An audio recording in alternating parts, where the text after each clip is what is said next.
Okay, just so you know, somebody just accidentally hung up on me, and I had to redial. So maybe just so that doesn't happen during the hit would be great. Thank you.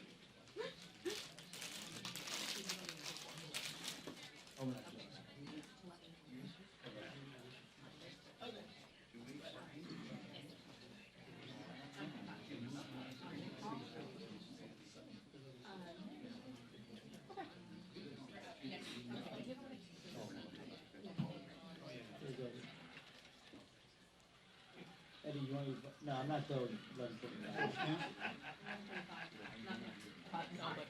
You want your phone back?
Emphasis on in any moment, Hallie, you may see her walk in over my shoulder as you and I are standing here chatting. The speaker, yes, her formal role is over.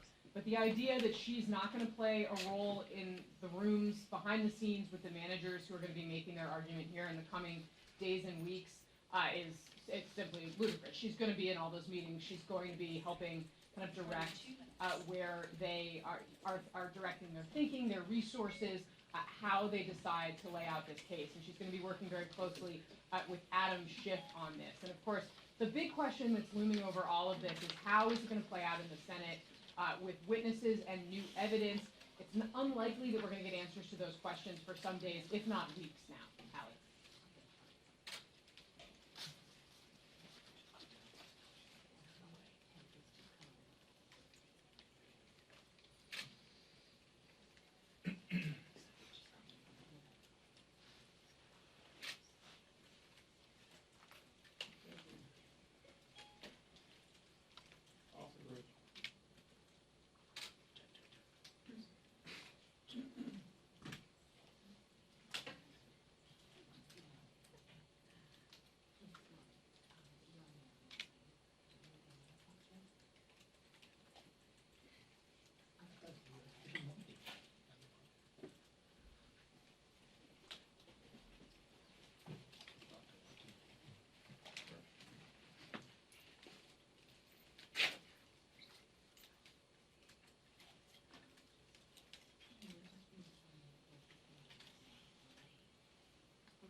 Morning, everyone.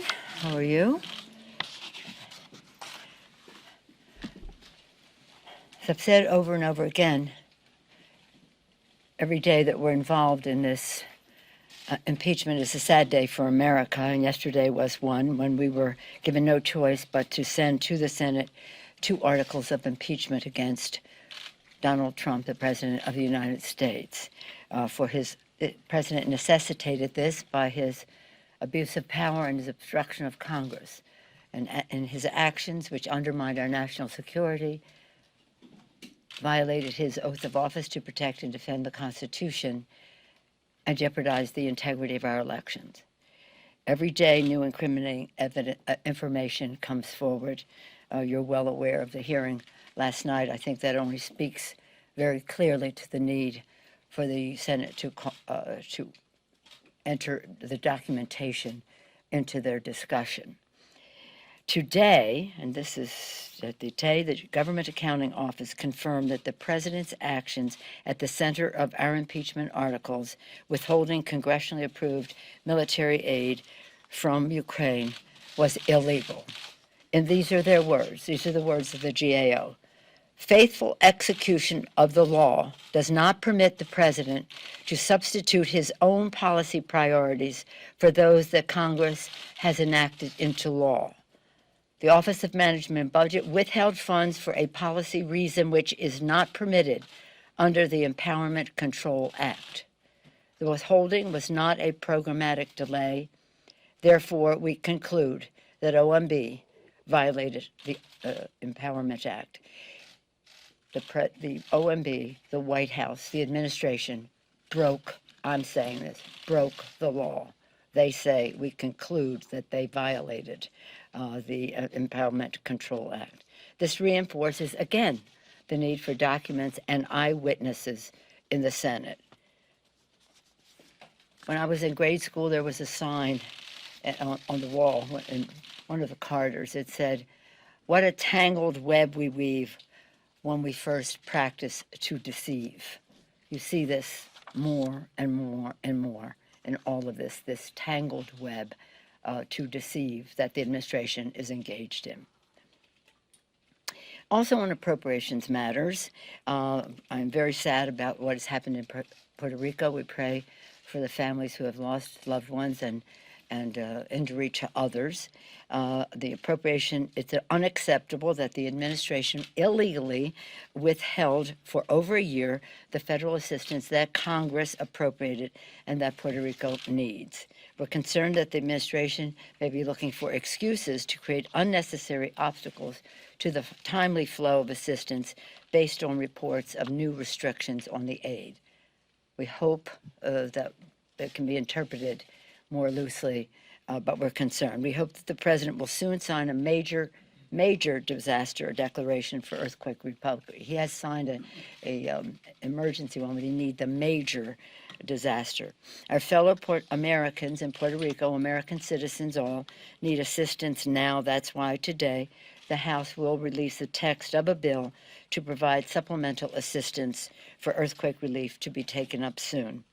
Again, we pray for the families of the 2 Americans who died in the disaster-related tragedies, but we're concerned about those who are affected physically and also traumatically by the earthquake and by the uncertainty that we are not there for them. As you know, in the election, Democrats ran on a platform of for the people. For the people, we would lower the cost of health care by lowering the cost of prescription drugs. We would lower health care costs, bigger paychecks, by building the infrastructure of America in a green, resilient way, and that we would have cleaner government. We passed H.R. 1 to do that. In terms of lower health care costs, right before Christmas, we passed H.R. 3 to lower the cost of prescription drugs. It's been widely and popularly received throughout the country. We're very proud of it. It's just, again, another bill sitting on the desk of the Grim Reaper on the Senate side. 400 bills have we passed, 275 of them bipartisan, sitting on the leader's desk. One of them is about gun violence, and that's passing that bill and having it signed into law would save lives. But that's just one of many. But in terms of prescription drug, they have a bill, we have a bill, let's pass them and go to conference. But they're not only not taking up our bill, they're not even taking up their bill. Increasing paychecks, when we come back that first week, we will be rolling out our infrastructure legislation, the work of more than one committee, but led by the Infrastructure and Transportation Committee, Peter DeFazio. It's pretty exciting. It's something we talked about during the campaign. It's something the president talked about as a priority during the campaign. We thought we would be able to move in a positive way on this. So far, they have not come on board. However, we've decided now we'll just have to go forward. And we do believe that now with the passage of the U.S.-Mexico-Canada agreement that they might be interested in cooperating in other ways. And on that score, I'm pleased that the Senate is going to be taking up the bill this morning. I think it will be passed, and then we'll sign it and send it over. The legislators will sign it and send it over to the president. What is amusing to me is that the leader over there was saying, if he doesn't send me the articles of impeachment, I'm going to pass the U.S.-Mexico-Canada agreement. Okay, that's good news for all of us because we view that as a jobs bill. I want to commend Richie Neal and our members, our 8 members who were part of our task force to make sure we changed the bill that they sent us. We could never have supported the treaty that they had sent us. But what we sent back to them in terms of again, enforcement, but enforcement of labor rights, environmental protections, and eliminating their giveaway to pharma that was in the bill, among other improvements that we made on the bill. So we're pleased we had a big, strong vote in the House, and glad that because we didn't send over it gave them enough time to bring it up this morning because the Chief Justice won't be able to be there until this afternoon. And when we talk about health care, as I mentioned yesterday, we had a beautiful ceremony yesterday. I don't know if any of you saw it, giving a gold medal to Stephen Gleason, former NFL New Orleans Saints football star. And he's been diagnosed with ALS in the very now late stages of it. But in the course of meeting his challenge, he helped do so many things for other people with ALS or neuromuscular diagnoses. It was a beautiful thing. But it points out that all of us are one diagnosis, our families are one diagnosis, one phone call, one accident away from needing really affordable, quality health care. We all need it every day, but this catastrophic, so very important. And that is, again, we're particularly proud of the progress that we've made. Now, what we're up against is the president on every front in the Congress and in the courts is trying to undo the Affordable Care Act, the Patient Protection and Affordable Care Act. And right now, he goes out and says he's the protector. I mean, where is it again? What a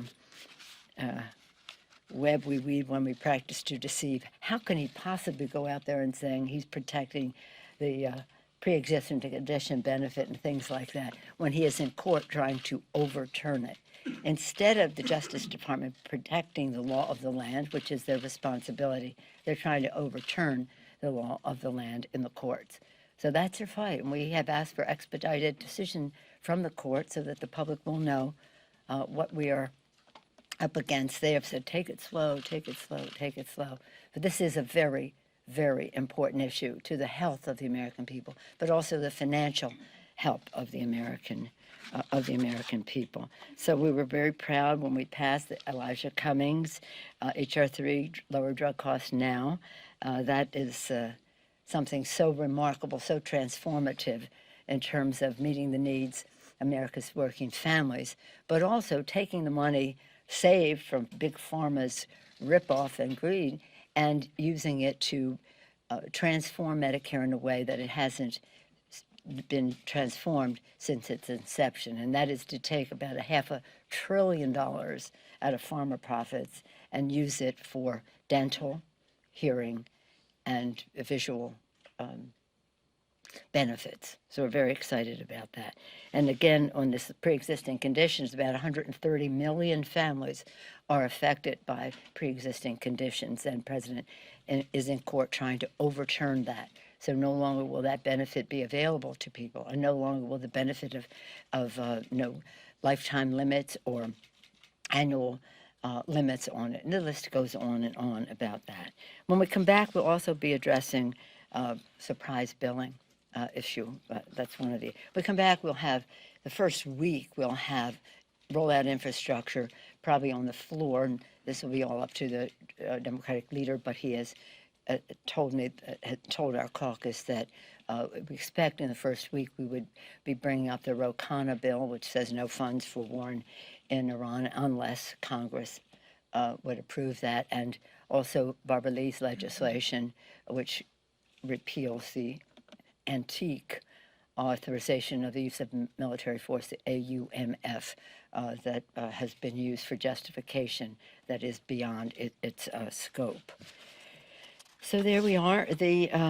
Again, we're very pleased with, since we returned from Christmas, we passed the PFAS, that is to clean up toxic chemicals. These are forever chemicals. You can practically not get away with them, get rid of them, but it impacts millions of families, and many of them are on our own military bases who are affected by these chemicals that are in the water supply. And they serve our country, these people, and their families are negatively affected. And I've met with some of the families, and it's such a tragedy. It's such a tragedy. Then we passed a War Powers Resolution to limit the president's military actions in Iran, and soon the Senate will be taking up Senator Kane's version of that. Then we passed the CRA to reverse an administration rule denying debt relief to students defrauded by predatory institutions. It's just a stunning thing. These kids, they incurred debt. The institutions have disappeared.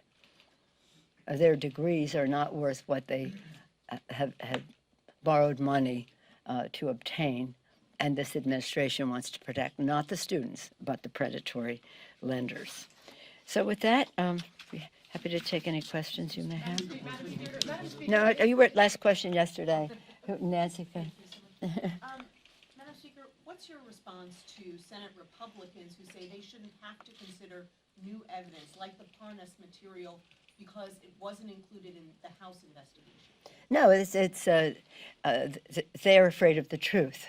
The American people have seen the allegations, and they're allegations. We need to see more evidence that would be contained in the documentation. This is just another avoiding of the facts and the truth on their part. They don't want to see documents. They don't want to hear from eyewitnesses. They want to ignore anything new that comes up.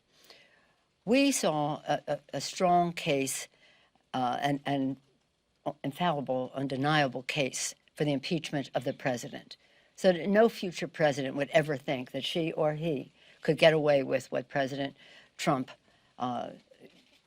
has been getting away with, in his view. Any further evidence should not be avoided. And now the ball is in the court of the Senate. Public opinion will have a lot to do with this. Since we passed ours and then sent it over, public opinion has grown enormously for seeing witnesses, eyewitnesses, and documentation. And they'll just have to contend with the public on that. Yes, sir? Thank you, Madam Speaker. A question on the role of Facebook, if I may. In a new New York Times editorial board interview, Mayor Pete Buttigieg is questioning the influence of Facebook chief Mark Zuckerberg. I know Facebook is in your congressional district, Fremont Street, if I'm not mistaken. Do you similarly feel as if Mr. Zuckerberg or other tech executives have too much power? I think that they're different. The Facebook business model is strictly to make money. They don't care about the impact on children. They don't care about truth. They don't care about where this is all coming from. And they have said, even if they know it's not true, they will print it. I think that they have been very abusive of the great opportunity that technology has given them. My thought about them is all they want are their tax cuts and no antitrust action against them. And they schmooze this administration in that regard, because so far that's what they have received. But I think that what they have said very blatantly, very clearly, that they intend to be accomplices for misleading the American people with money from God knows where. They didn't even check on the money from Russia in the last election. They never even thought they should. So they have been very irresponsible. And again, as you say, these are people that we've known and worked with over time. Actually, Facebook's down the peninsula, but they do have an office in my district, and I think their behavior is shameful. Yes, ma'am. Following up on Nancy's question, Senator Susan Collins called the timing of. I'm Senator who? Senator Collins, Awesome. said the timing of the Parnas documents was perplexing to her. Can you lay out why these documents are being released now and whether more may be coming? Well, they were released now because that's when they were obtained. And then his going further into public interviews on that is very compelling. But again, why would they not want to find out? Under other circumstances, if somebody like Parnas came forward and there was evidence, there was reason to believe that there was some of that was factual, there would be a special prosecutor appointed. Does anybody think that the rogue attorney general is going to appoint a special prosecutor? No, because he's implicated in all of this. This is an example of all of the president's henchmen, and I hope that the senators do not become part of the president's henchmen. Did you really know that Parnas? Wait a minute, somebody new. You can't get every question every time. Yes, ma'am, Cheryl. Given the Parnas interviews last night, Yes. do you believe that Lev Parnas should be a witness at the trial? And if so, do you believe he would be credible? Well, credible it relates to the documents and the rest. It certainly raises questions. But now I've appointed the managers who've haunted me, tracked me. Who are they? When are they coming? Well, they're here, and they have a responsibility, and I'm very confident in how they will proceed. And again, there seems to be documentation that would validate what Parnas is saying, but that all has to be subjected to scrutiny. But Parnas is under federal indictment, so would he be a credible witness? He'd be a credible witness if what he's testifying to relates to the issue at hand, the president's behavior. But again, there's a process for how you go forward with witnesses, and that's not done in the basement of the Congressional Visitors Center, but in among those who are making those decisions about how to go forward. And I'm so proud of our managers. Our members have been so positive about it. And, this is not without risk. They're going to give a great deal of their intellect as an intellectual resource, as patriots, giving a great deal of time, of course, but also they're courageous. Let me just say it that way. They're courageous in doing that. You said the Attorney General is implicated. Excuse me, What evidence I'm do you so, have that the excuse me. Attorney General is implicated in this? I told you I wasn't answering. You had a question yesterday. Why can't you just say the Attorney General is implicated? What I said that the Attorney General was implicated is I said this testimony implicated the rogue Attorney General who has been the puppet of them. Well, maybe, I don't know who's the puppet, Trump or the Attorney General. But this is not, he says, this is my Attorney General, this is my Department of Justice. Really? So in any case, it's not a question of saying what proof. It says what allegations have been made. And that has to be subjected to scrutiny as to how we go forward. But it should not be ignored in the context of other events that have happened that would substantiate some of that. Yes, ma'am. Last question. I want to have more women today. Yeah. Do you think it would be appropriate to delay the State of the Union until after the impeachment trial has concluded? Well, it's up to the president. I mean, the president has some options. He can come that day, and we are prepared to welcome him that day. He could send a printed copy, which was for a long time the tradition. The president would send a copy of his State of the Union address, or he could ask us to postpone it if in fact he wants to have it after all of this is resolved.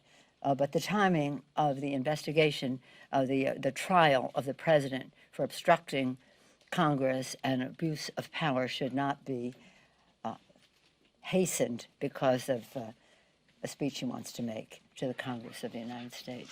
Thank you all very much. Thank you. Thank you.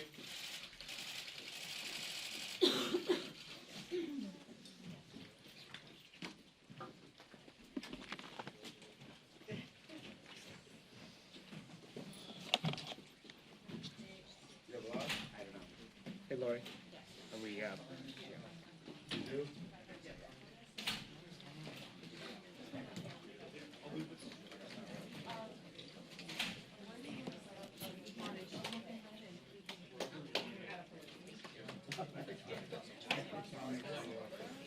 You got your back.